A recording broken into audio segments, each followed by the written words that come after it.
ये fair play नहीं समझते आप? ये जो कुछ भी हुआ ये फेयर प्ले नहीं था। फेयर प्ले नहीं था। और सेकंड ये कि इस वक्त पाकिस्तान को स्टेबिलिटी चाहिए। पाकिस्तान की इकोनॉमिक कंडीशन क्या, क्राइसिस क्या है, आपकी अफगानिस्तान सिचुएशन क्या है, आपकी रशिया की वजह से आपके साथ अमेरिका के ताल्लुकात हैं, इंडिया हमारे सर पे खड़ा हुआ है, हर इंटरनल आपके पे इतने एक्सप्लोजन शुरू हो गए हैं। आपका इमरान खान साहब का ये रिंग के जाने को किस तरह देखते हैं, और ये जो सिचुएशन डेवलप हो रही है इस वक्त आप कैसे एनालाइज करेंगे सर?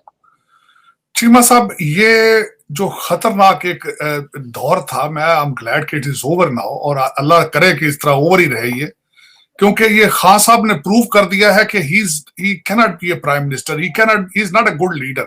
ये फेयर प्ले नहीं समझते आप? ये जो कुछ भी हुआ ये फेयर प्ले नहीं था। फेयर प्ले नहीं था। और सेकंड ये कि इस वक्त पाकिस्तान को स्टेबिलिटी चाहिए। पाकिस्तान की इकोनॉमिक कंडीशन क्या, क्राइसिस क्या है, आपकी अफगानिस्तान सिचुएशन क्या है, आपकी रशिया की वजह से आपके साथ अमेरिका के ताल्लुकात हैं, इंडिया हमारे सर पे खड़ा हुआ है, हर इंटरनल आपके पे इतने एक्सप्लोजन शुरू हो गए हैं।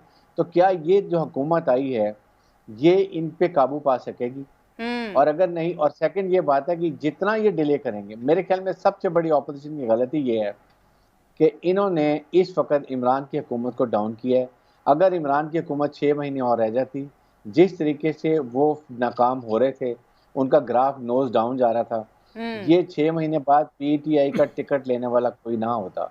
इन्होंने ये पोजीशन में आके उसको नैरेटिव को बिल्ड करके उसको ग्राफ ऊंचा कर दिया, प्लेट में रख के दे दिया और हर महीने जो ये हुकूमत डिले करेगी, ये डिलीवर नहीं कर सकेगी, इनका ग्राफ खुद ब खुद डाउन होता जाएगा, उसका ग्राफ अप होता जाएगा।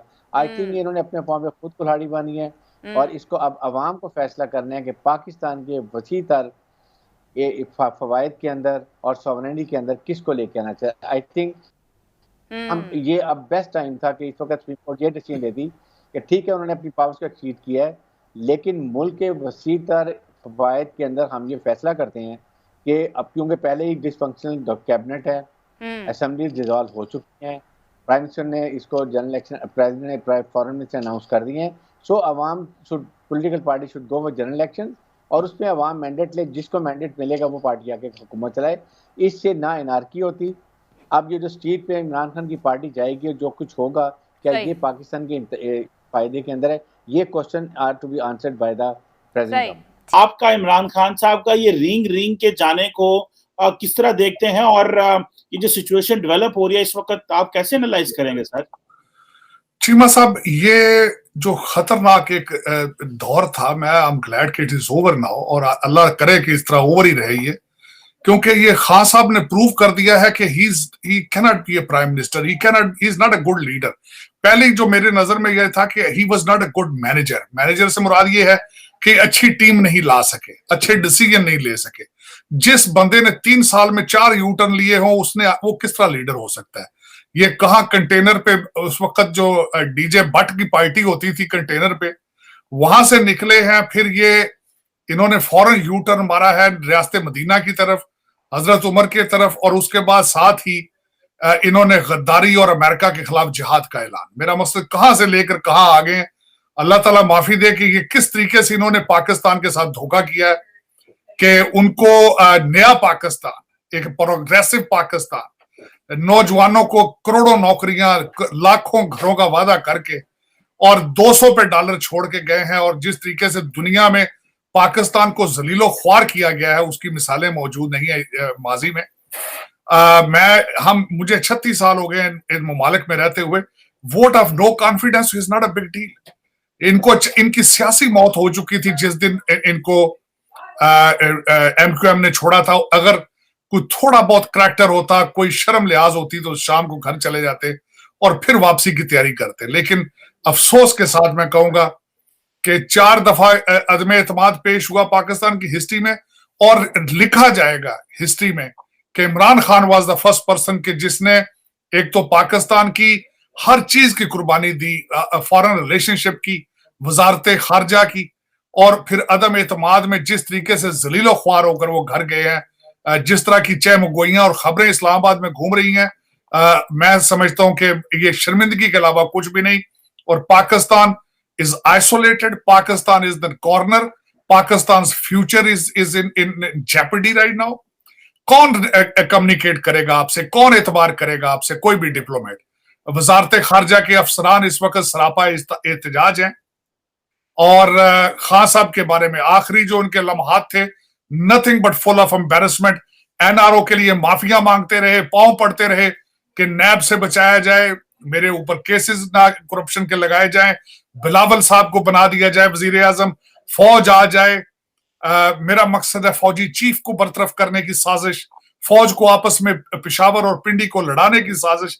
क्या काम उन्होंने नहीं किया। मेरा पाकिस्तान को तबाही पर लेकर आने के लिए कोई गुंजाइश उन्होंने नहीं छोड़ी। और आज क्या कर रहे हैं फिर, जिस तरह खुद फरमाते थे कि मैं बहुत खतरनाक हो जाऊंगा, मैं बहुत खतरनाक हूं, मुझे छेड़ करना देखो, मैं बहुत बिल्कुल देखें कि कोई भी सियासी लीडर, सियासत रिलेशनशिप और दोस्तियों का नाम है सियासत। ये दहशतगर्दी नहीं है। आपने मुझसे पूछा है कि इन्होंने क्या किया। देखें, इनके 2 फेडरल मिनिस्टर ने एक ऐसा थ्रेट की थी उन्होंने कि हम खुदकुशियां करेंगे। हमें ये कैसे ये लोग हैं, मैं समझता हूं कि ये these are not normal people, these are not normal people. और देखें, मैंने पहले भी आपको बताया था कि असद मजीद साहब जो हमारे एम्बेसडर हैं, जो कि एक मेन करैक्टर है इस चीज का। एक तो वो हार्ड कोर पीटीआई सपोर्टर है, और उसके बाद ये देखें कि आज वो करैक्टर किधर है। उस बंदे का पता ही नहीं है कि आसमान खा गए या जमीन निकल गई, कुछ पता नहीं है उस बंदे की। Either he is in America, he is in Brussels, he is in Pakistan. लेकिन पूरे पाकिस्तान का मेरा मकसद है मुस्तकबिल तबाही पे लाकर वो करैक्टर बिल्कुल दुनिया से गायब। ये क्वेश्चन मार्क है। लेकिन जो इन्होंने किया आखिरी दिनों में, मैं समझता इन्होंने पाकिस्तान को हास्टेज बना के रखा, पाकिस्तानी अवाम को हास्टेज बना के रखा। और अब आज जो तकारीर हो